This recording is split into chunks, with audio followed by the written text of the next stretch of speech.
On February 2nd, the UFC will return to Fortaleza, Brazil for the third time and event number 465 for the UFC. Let's preview the headliner, which is a battle of Brazilian bantamweights. It's the number 3 ranked Rafael Assuncao versus the number 4 ranked Marlon Moraes in what could determine the next title challenger.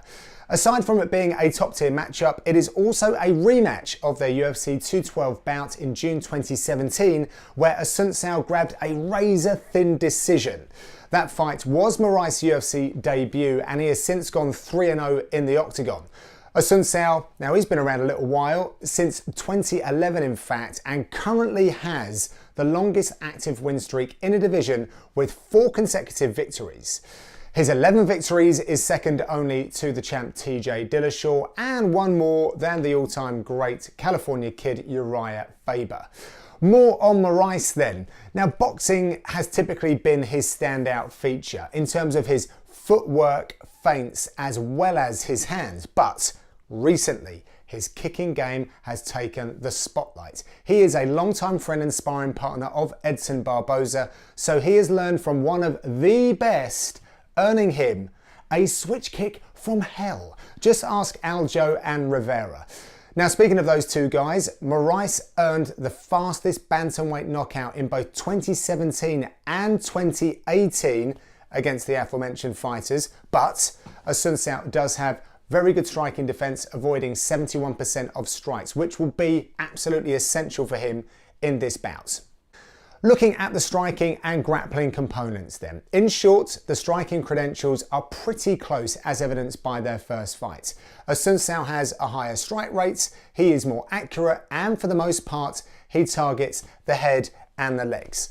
Actually, Assuncao loves a leg kick, landing a total of 182, which is a UFC bantamweight record. Moraes probably has the power advantage suggested by his 3 UFC knockdowns in just 4 fights, and he's getting better. 2 first-round KOs in his last 2 fights, also earning him a very useful couple of Performance of the Night bonuses. On to grappling. Both fighters are Brazilian Jiu-Jitsu black belts. Assuncao has claimed 10 career wins by submission, and weirdly, the last time he caught a sub was the last time he fought in Fortaleza when he got an armbar over Vaughan Lee in 2013. Moraes has 5 sub wins, 4 of which are rear naked chokes.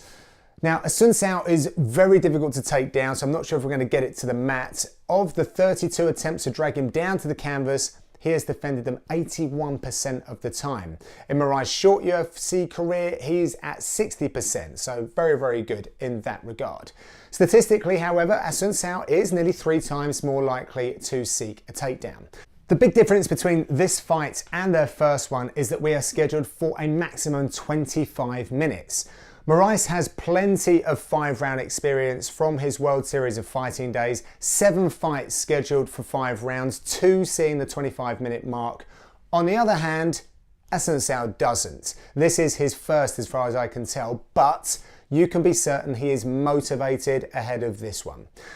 With guys like Aldo, Maia, Charles Oliveira, Tamor and Alves, this is a card with notable names and some interesting specialists as well, so make sure you catch it. It's on ESPN+. I will be there, not in commentary, but hosting the desk. Looking forward to it. Enjoy the fights.